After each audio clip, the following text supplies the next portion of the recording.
Assalamualaikum warahmatullahi wabarakatuh. Berjumpa lagi dengan PJJ pelajaran PKWU untuk kelas 10 SLTA. Pada kesempatan ini kita akan melanjutkan materi tentang pemasaran produk kerajinan tangan. Oke, anakku sekalian, semoga kalian tetap semangat ya di dalam PJJ ini. Nah, Ibu akan membahas materi PJJ. Dan jangan lupa modul yang telah Ibu berikan disimak, dibaca, diringkas, sehingga kalian akan lebih memahami materi PKWU sebelum pertemuan PJJ dilaksanakan. Oke. Nah, inilah hasil karya kalian. Kalian kemarin membuat produk kerajinan tangan, yaitu membuat tote bag. Dan pada kesempatan ini kalian, ya Ibu minta untuk membuat desain promosi untuk bagaimana mencoba memasarkan hasil karya sendiri. Nah, sekarang kita akan lihat ya bagaimana pemasaran dalam produk kerajinan tangan. Strategi pemasaran secara langsung itu kita akan bahas tentang pemasaran. Di dalamnya ada pengertian pemasaran, tugas pemasaran, fungsi pemasaran. Pemasaran langsung, yaitu nanti kita bahas pengertian pemasaran langsung, jenis-jenis pemasaran langsung, manfaat pemasaran langsung. Strategi pemasaran, pengertian strategi pemasaran, manfaat strategi pemasaran, dan konsep dari strategi pemasaran. Nah, kompetensi dasar dari KD 310 memahami strategi pemasaran produk kerajinan dengan inspirasi objek budaya lokal secara langsung. KD 410-nya memasarkan produk kerajinan dengan inspirasi objek budaya lokal secara langsung.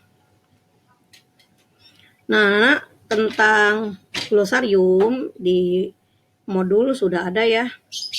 Pengertian konsumen, pengertian pemasaran, pemasaran secara langsung, segmentasi pasar, dan strategi pemasaran. Silahkan kalian ringkas ya dan dibaca sehingga kalian memahami apa itu artinya konsumen. Yang pasti konsumen adalah pemakai ya, pemakai barang atau jasa.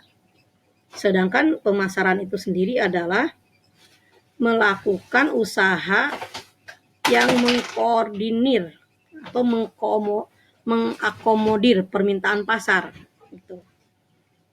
Sedangkan pemasaran secara langsung adalah strategi pemasaran yang memungkinkan perusahaan berinteraksi langsung dengan konsumen. Medianya bisa apa saja. Nah, sementara segmentasi pasar adalah proses pembagian pasar menjadi kelompok pembeli. Ya, tentunya ada kelompok pembeli anak-anak, kelompok pembeli orang dewasa, kelompok pembeli manula, atau kelompok pembeli pelajar berdasarkan profesinya, ya. Nah, kalau kalian sudah membuat tote bag, kira-kira segmentasi pasarnya siapa nih? Ya, mungkin ibu-ibu kali ya. Kalau dia mau belanja ke toko daripada menggunakan plastik kresek yang notabene tidak baik untuk lingkungan, lebih baik menggunakan tote bag. Oke, strategi pemasaran, upaya memasarkan suatu produk atau jasa menggunakan pola, rencana, taktik tertentu ya, bisa dengan promosi, penjualan langsung atau direct selling, itu strateginya. Nah, materi pembelajaran ini kita tadi udah memberikan peta konsepnya, pengertian fungsi dan tugas pemasaran, pengertian pemasaran langsung, jenis pemasaran, manfaat pemasaran langsung, dan strategi pemasaran langsung.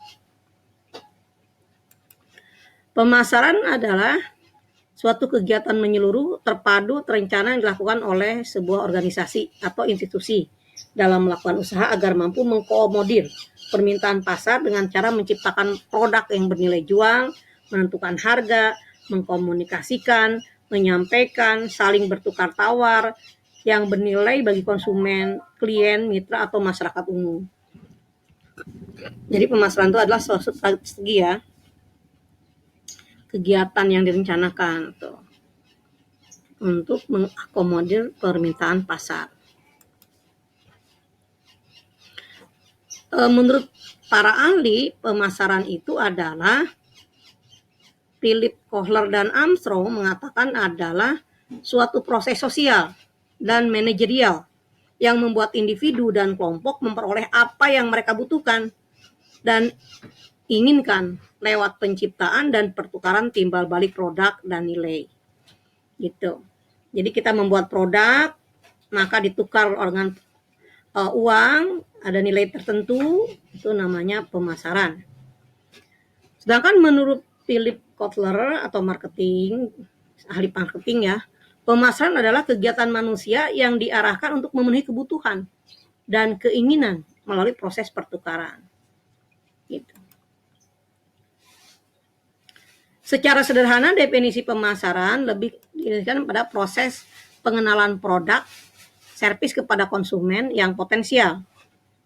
Sementara aspek pemasaran itu ada iklan, ada hubungan masyarakat, ada sosial ya, ada promosi, ada penjualan.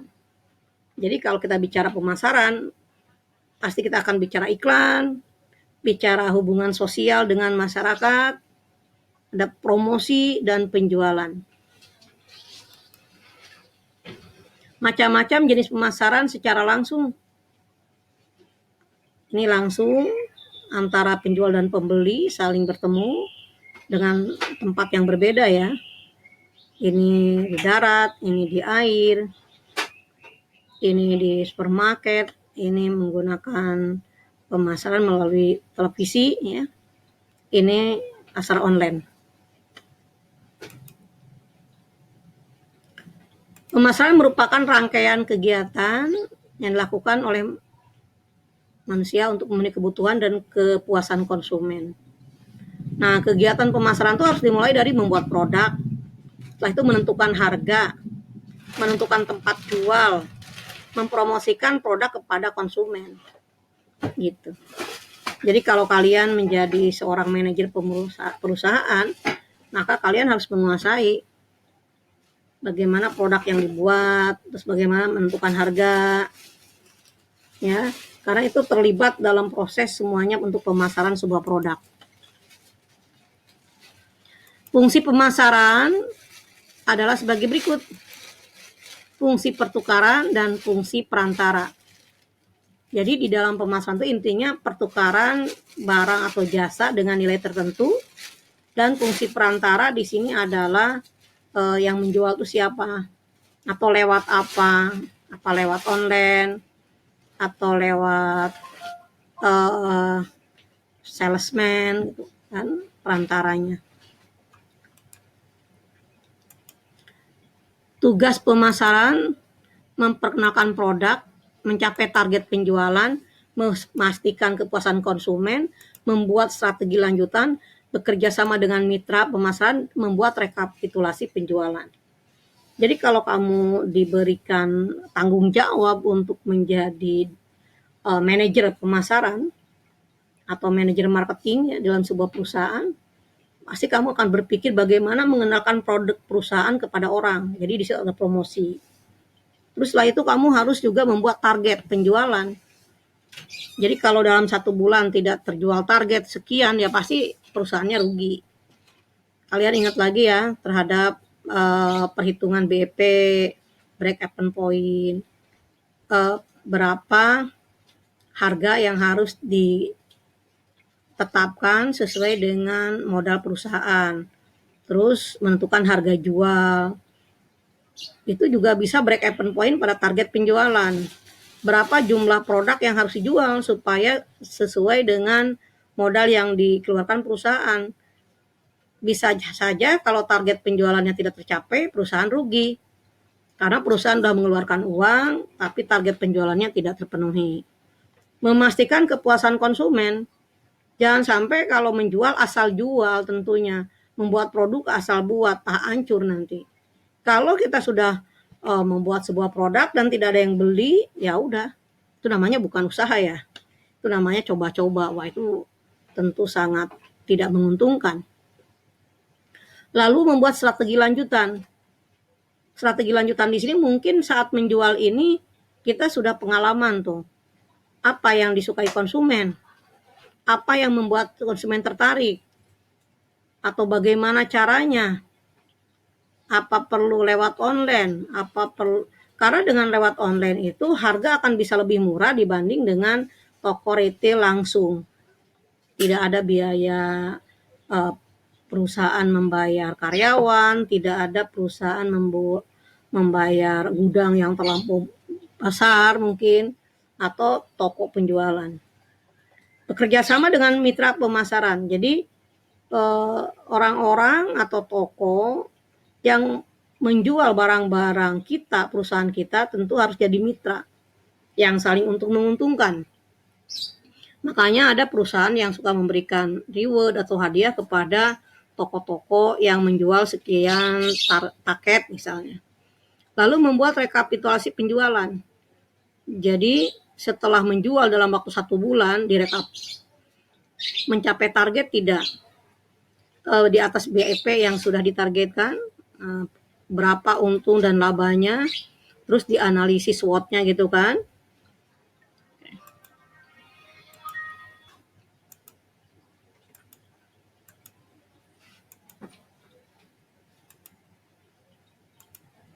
Tugas manajer pemasaran antara lain mengawasi serta mengembangkan strategi pemasaran, melakukan riset dan menganalisa data untuk mengidentifikasi target pasar yang pas, merancang serta menyajikan ide lengkap dengan strateginya, melakukan aktivitas promosi, mengumpulkan dan mendistribusikan informasi statistik dan finansial, merawat website perusahaan dan memikirkan strategi kampanye online, menyelenggarakan event dan pameran, mengupdate database, serta memanfaatkan customer relation management, mengkoordinasikan budaya pemasaran secara internal dan organisasi, mengawasi performa dari perusahaan, performa dari produk, performa dari para salesman, melakukan kampanye di sosial media. Jadi sebenarnya sebuah perusahaan itu sangat tergantung dari proses pemasaran. Mungkin membuat produk itu sangat mudah. Ada barang, ada bahan baku, ada peralatan, produk pasti dijual. Pasti dibentuk. Tetapi kalau proses pemasarannya gagal, seorang manajer yang memimpin itu tidak bisa berkoordinasi dengan semua karyawannya yang berhubungan dengan marketing pemasaran, ya bisa bangkrut perusahaan. Membuat produk saja, produksi terus. Tapi saat perusahaan minta mengembalikan modal, ya karena pemasarannya gagal, ya rugi. Jadi bisa dikatakan otaknya sebuah perusahaan itu ya marketing.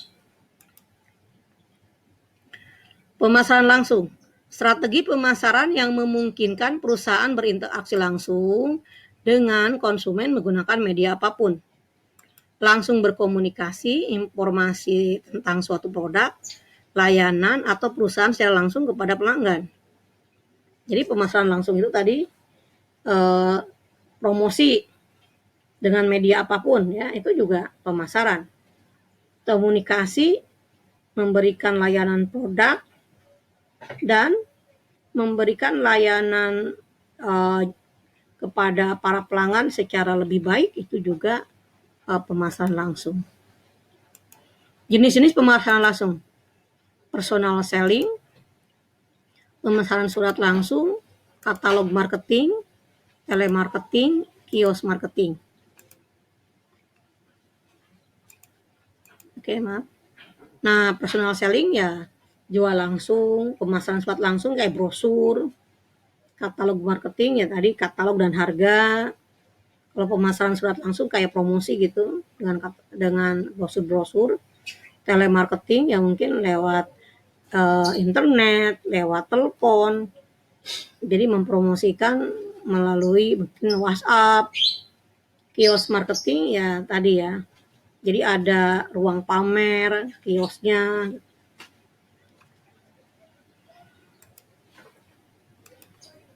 Manfaat pemasaran langsung.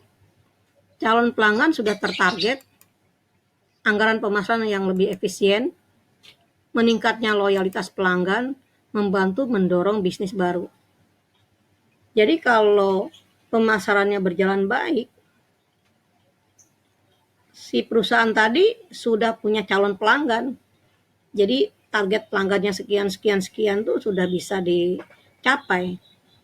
Anggaran pemasaran yang lebih efisien. Jadi tidak gambling atau tidak trial and error, tidak coba-coba.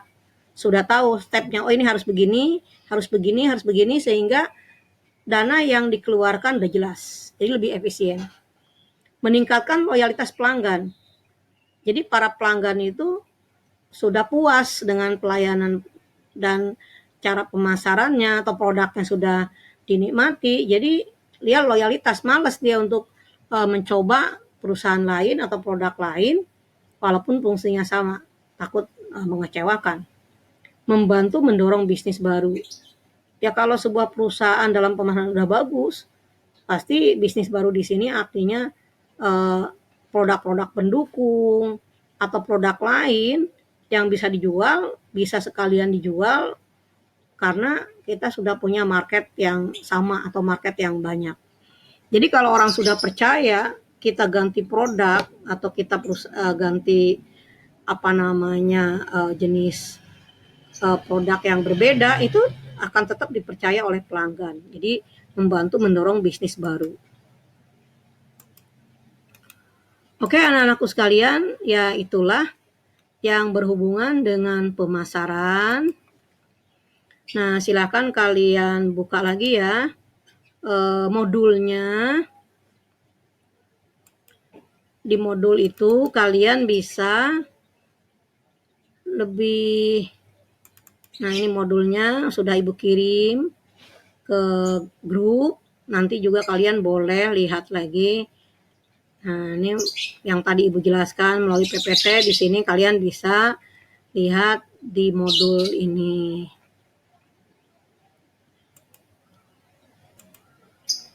Oke, anakku sekalian, itulah materi pemasaran yang merupakan kompetensi dasar 310. Dan nanti kita ketemu lagi dengan PJJ berikutnya untuk membahas tentang evaluasi sebuah produk dari kerajinan tangan. Itu materi terakhir, dan kita setelah itu mungkin siap-siap untuk latihan soal. Oke, anakku sekalian, jangan lupa banyak berdoa, jaga kesehatan, dan tetap semangat ya dalam PJJ. Ibu ucapkan terima kasih kalian sudah menyimak video ini. Wassalam. Aduh, mohon maaf ya. Ini masih corona ini. Ya, anak-anakku sekalian, mudah-mudahan apapun kendala di dalam proses PJJ, tetap kalian bisa melewatinya. Karena Ibu pun kadang-kadang kurang sehat, kadang-kadang ya mungkin masih daya tahan tubuh menurun, walaupun di rumah terus, tapi kita tetap akan memohon pertolongan Allah, berdoa, dan memohon kesehatan. Dan tetap bisa aktivitas PJJ. Wassalamualaikum warahmatullahi wabarakatuh.